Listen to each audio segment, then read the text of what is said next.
trabalha num serviço público, ou até compõe a administração de um serviço público e trabalha com o SUS todos os dias, ou daquele colega que se formou há menos tempo e conhece o assunto. Então, a minha expectativa é poder ajudá-lo voltando a nossa visão para concurso público, principalmente considerando que nas regiões onde vocês estão, você que está me ouvindo, tem excelentes faculdades de saúde pública. E essas faculdades muitas vezes formam você com uma característica, com uma concepção de abrangência do assunto. Então, eu vou trabalhar aqui o assunto, focando o concurso, numa linha que possibilite esses três perfis diferentes de telespectadores, né, que a gente pode dizer, entenderem a nossa missão, entenderem a nossa concepção. Dentro do Sistema Único de Saúde, o que a gente precisa entender em relação à palavra Sistema Único de Saúde? Vamos tentar dividir essa palavra em três partes, né? Primeiro, abordando a questão do sistema. Todas as vezes que você ouve a palavra sistema, você está se referindo a uma estrutura organizada. Organizada de recursos humanos, recursos técnicos, recursos físicos, questões epidemiológicas, questões sanitárias, questões de vigilância. Dentro dessa concepção de sistema, você deve entender que você usou o SUS hoje. Todos nós usamos o sistema todos os dias. Não prenda a sua visão numa concepção de, sistema é quando eu sou atendido. Não é. Tá? Se você está tomando um medicamento, você quer acreditar que você está tomando um medicamento que vai ter um mecanismo de ação e que ele foi fiscalizado por alguém. Se está consumindo algum alimento, mesma coisa. Tomando água, mesma coisa. Se dirigindo para sua casa, para o trabalho, para sua escola, com um carro com cinto de segurança, você está trabalhando uma abordagem vinculada a um sistema. Né? Dentro da linha de sistema, no nosso país, a questão de bem-estar social deve estar muito forte para você nesse momento. Por quê? É a presença do Estado junto com a sociedade resolvendo as necessidades daquele processo de saúde e doença, né, aquela linha dinâmica do nosso país. Tá, ok? Então o sistema estabelece essa linha de pensamento. A questão do único, um só. Como isso pode ser argumentado para você? Né? Isso é bom ou isso é ruim? Depende. O fato de você ter um sistema único, para o lado do usuário, do cidadão brasileiro, que é quem paga a conta, é fantástico que você tenha um sistema único.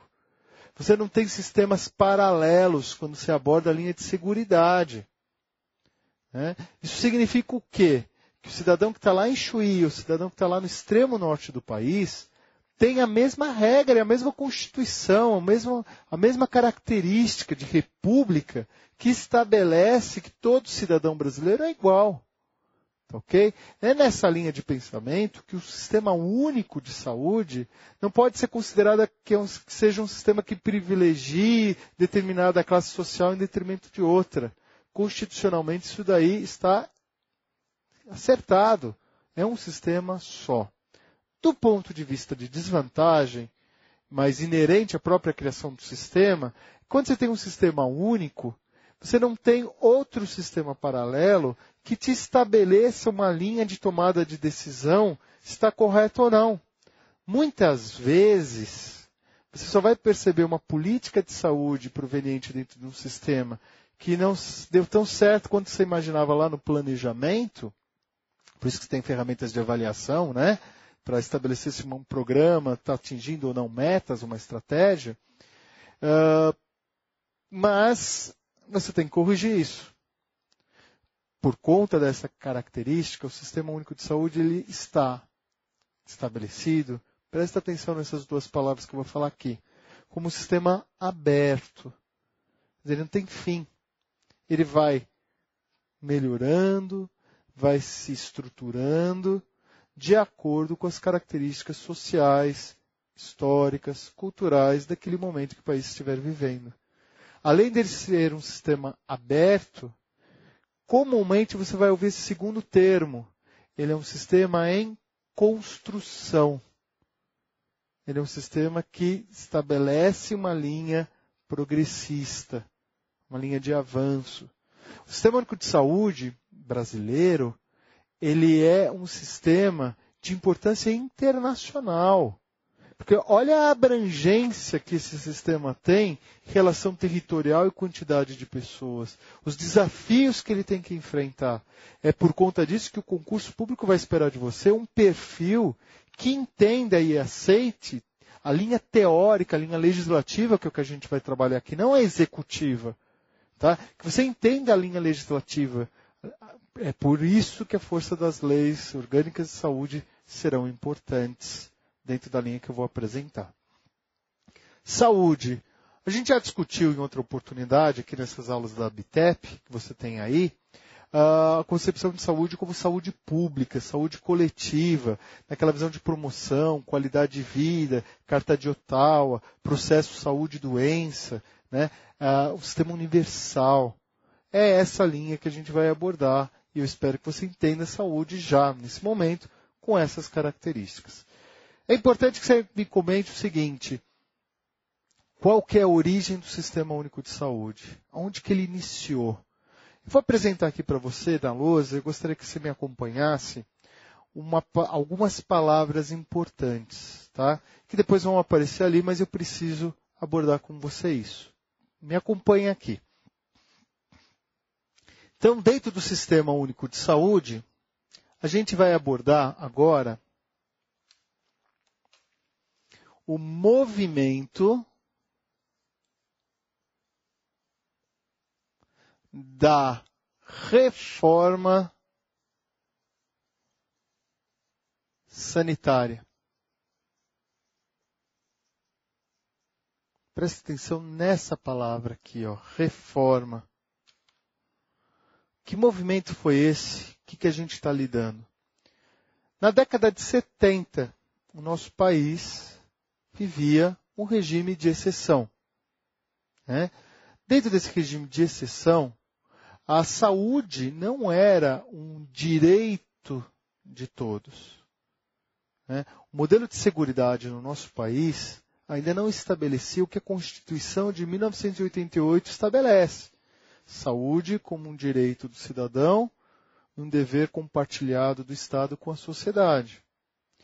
O movimento da reforma sanitária, que se inicia na década de 70, apresenta alguns sanitaristas relevantes que começam a discutir, do ponto de vista epidemiológico, a importância de ter um sistema com algumas características, um sistema de saúde com algumas características. A primeira característica é que esse sistema tivesse uma mudança fundamental, considerando que ele fosse um sistema universal. Mas o que é a universalidade? O que é um sistema universal? Um sistema de saúde para todos.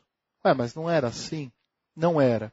A saúde, na década de 70, ela apresentava uma característica muito mais voltada para um modelo de seguro do que um modelo de seguridade.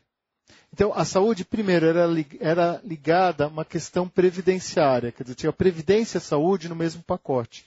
Isso é bom ou isso é ruim? Isso é ruim. Porque assim, o sistema previdenciário, assim como hoje, né, você tem uma quantidade de pessoas que trabalham na informalidade, não pagam todos os impostos, e pessoas que se aposentam, e o sistema previdenciário pega esse dinheiro para poder cumprir com a sua organização daquele indivíduo que, lá da Caixa Beneficente, né, lá do tempo do Getúlio Vargas, Lei Eloy Chaves, você tem um sistema que o trabalhador vai ter a sua recompensa na questão previdenciária. Se você tem menos gente produzindo e mais gente se beneficiando, o sistema previdenciário é um sistema com risco de falência. Se você tem um pacote só em que a previdência e a saúde estão juntas, o que acontecia na década de 70? O dinheiro para a saúde muitas vezes cobriria o gasto previdenciário. Então, o sistema universal propõe que, primeiro, que esse modelo seja quebrado, seja desvinculado, se exista uma pasta exclusiva para a saúde. Na década de 70, só tinha direito à saúde aquele cidadão brasileiro que comprovasse formalidade no seu trabalho. Com aquele talão lá do INSS